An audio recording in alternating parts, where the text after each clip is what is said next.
kind of a really cool lesson today because last time we talked about permutations. Today is very similar yet very different, which is called combinations, where the order of those events happen does not matter. So Rita's asked to bring 2 different bags of chips to a party. When she went to a store, there were 20 different varieties of chips. How many different selections can she make? Right? So what we did last time was we got our calculator. You guys want to punch with me on your calculator. And we went, oh, sorry, my bad. Just watch for a second, then don't punch. What we did last time was we went to math, not math. We went to math and we went over to probability and we did this NPR thing last time. That P stood for permutations. Today is combinations. So what we will use is option 3. So the reason why I didn't have you type is here's what we're going to do. We're going to do 20 bags of chips. Isn't that what's available? Right? She's at the supermarket. There's 20.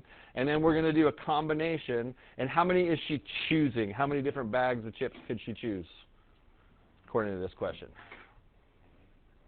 She's asked to bring how many bags? 2. So she's going to choose 2. So at the store, there could be Doritos, there could be Cheetos, there could be Lay's, there could be all this stuff. There's 20 different things on the shelf. She's got to pick 2. Let's pretend she chose Doritos and Cheetos. Is choosing Doritos and Cheetos the same thing as choosing Cheetos and Doritos? Does the order of the 2 bags make a difference when she's got to bring them to this party? It's like, oh, she brought Doritos and Cheetos. No, no, no, no. She brought Cheetos and Doritos. People are like, that's the same thing. Are you with me on that? The order does not matter. So when order doesn't matter, that is a combination. So to type that in, we do 20. Then we go to the math button on our calculator, if you have one of mine, and all the way over to probability, choosing that NCR for combinations. And then we chose 2 in that case. So 20, choose 2. And did you get 190 back on that bad boy? There's 190 combinations of how she could do it. Next one, Rick is buying a 3-topping pizza. There's 10 different toppings to choose from. But the weird thing is cheese does count for a topping on your pizza, right? So the cheese is given. He has to pick 2 more. So like if you're on the Domino's app and all that stuff, when you're doing that, they like to say, oh, you got to choose cheese to put on your pizza as well, right? You know. But then you got to pick 2 more after that. So do you see there's 10 different possibilities of toppings he could choose, and he has to pick 2 more. It's like 10, choose 2 is like the fancy way to say that out loud. All we do is punch that in our calculator, and we'll do the 10 first. Then we go math all the way over to probability, and then option 3, choose 2. And he could have 45 different combinations. He could have chose like pepperoni and beef, pepperoni and green peppers, pepperoni and red peppers, pepperoni and pineapple, whatever. Do you know what I mean? But is pepperoni and beef the same thing as beef and pepperoni, right? You know, the order doesn't matter of what he chose in that case. That's why that is a combination. Which, look at it if it was a permutation. If it was 10p2, it would be much, much, much, much bigger if we would have done that, because that's saying that the order does matter. There'd be 90 different ways to figure it out, because like pepperoni and beef is different than beef and pepperoni if the order mattered. But order doesn't matter. That's why that's a combination.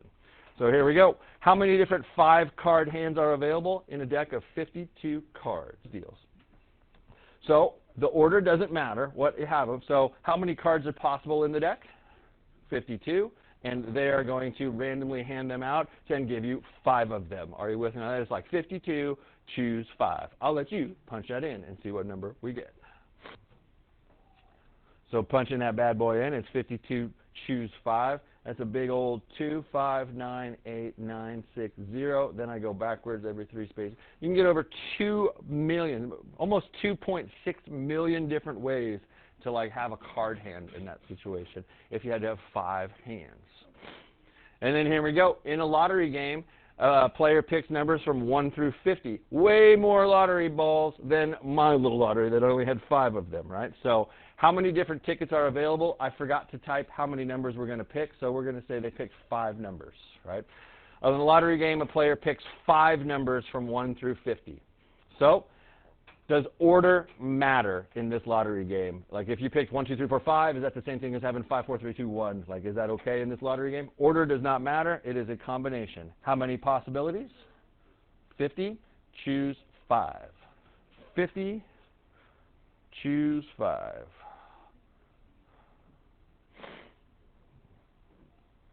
And that's a lot. Over 2 million ways. 2118760, I think is what it said. Is that what it said? Yes. I have to look up. I can't remember if it's 75 or 65 in our Kansas lottery. If it's 75 numbers possible or 65. I got to look that up again. So, but yeah, it's a lot. And then here we go. Mr. P will randomly select 6 students in this class to get a red starburst. How many combinations of winners are possible? So first we got to count up how many people we got in here. There are 23 people in here. 6 of them could win. The question is, does the order matter? If I picked, you know, like Chloe and Lexi and Melissa and Lauren and Jeff and Iris, is that any different if I switch the order around, if those were the 6 winners? Does the order of their names being selected matter? Nope. So that is a combination.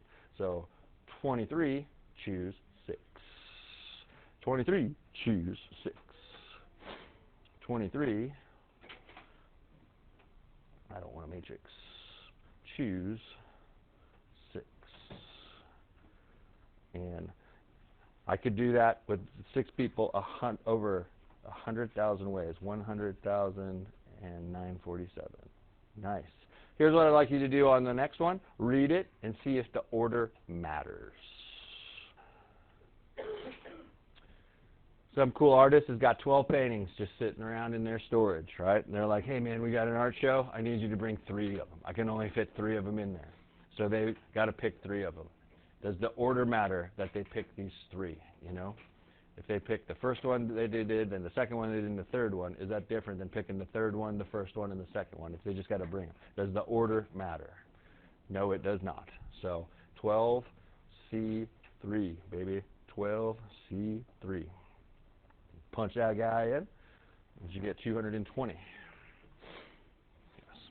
But now it's time to choose. All of those were combinations. That was kind of the point. Down here it's a combination or a permutation. It's all about if order matters. I kind of remember this. Like, I struggle as time goes by going, I can't remember which one order matters. I do palms. Because you know, like cheerleaders can have pom-poms. Are you with me on that? Like palm, permutation, order matters. Palm, you know. Permutation, order matters. If it's a combination, order does not matter. So a baseball team has 12 people on it. How many ways could a coach make a 9-person batting order? The question is, does the order matter or not? Discuss. Does the order matter? That? Keeping it a little simple, because that was hard for people to understand. I made a 3-person lineup, and those are different. Carl, Rick, John is different than Carl, John. So the order does matter. So this is a permutation because order matters. So this is going to be 12P9. 12P9, right? So we got to go back to the calculator and punch that in. Forgot to show you on Desmos how you do that.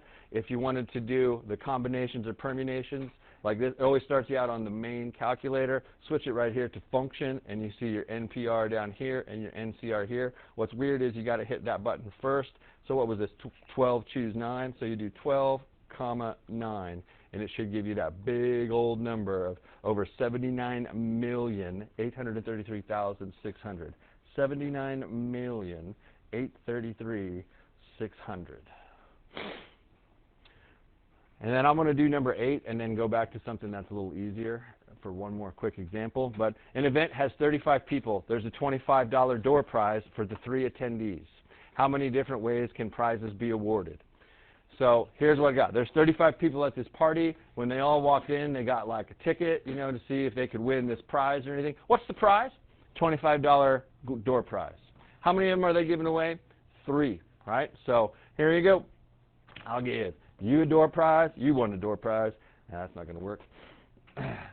You a door prize. You a door prize. You a door prize. You got 25 bucks. You got 25 bucks. You got 25 bucks, right? What if I switch the prizes around for those 3 people? I'm going to take his 25 bucks and give it to him, and take his 25 bucks and give it to him. Did that matter? Isn't the prize the same stinking thing for all 3 people? Are you with me? They all got $25. Does it matter what order I pick their names out of the hat if they all get the same prize? Order matter? Nope. Combination or permutation? My bad, I forgot to circle that back here. So combination or permutation, this is a combination. So 35, choose how many? 3. 35, choose 3. And then to punch that guy in, again, if you wanted to do it on the Desmos one, you clear all this stuff out, and then type 25 C3 NCR, and that turned out to be 6545. Before we do homework, I'm going to make up one more quick example because we've all seen my Price is Right game, the 10 chances. You know, where they put all those numbers up there and they like totally give you a shot. So I'm going to kind of go back to this permutation. Let's say that somebody had to win a car and these were the numbers: 1, 8, 9, 7, 0. And you know, there's 5 numbers. They make them pick 5. First question, does the order matter when they write those guys down? Yeah. It sure does, right? This is a permutation. 5 choose 5. So the 5 choose 5. How do you clear this out? I don't know. So the permutation is 5, 5. There are 120 different ways to write that out. 120 ways. But common sense dictates, bro, which number would you for sure know is not starting this out? It is not going to be 0. So couldn't you like eliminate one of those choices? Out of all those numbers, would you believe 1 is most likely to lead off for the price of a car, right? It's not an $80,000 car, it's not a $70,000 car, and it's not a $90,000 car. So here's what you got. You know a 1's leading that off. And then have you figured out on the Price is Right, they kind of rig it to where 0 is usually the last number in that case. So 0's right there. Would you believe that you really only have 3 choices for this number, 2 choices for that number, and 1 choice for that one? It's really 3 times 2 times 1, which is 6. There's really 6 different permutations that would make logical sense. Are you with me on that? And back to the baseball lineup, yes, you usually put your best hitters at the top of the lineup and your worst hitters down at the bottom of the lineup. So even though there's 79 million different ways you could write a lineup, you're probably not going to do that, you know, because you kind of pick and choose things that make more sense for the lineup to happen. Is that cool with you? All right, so let's do some homework. Thank you for listening to that.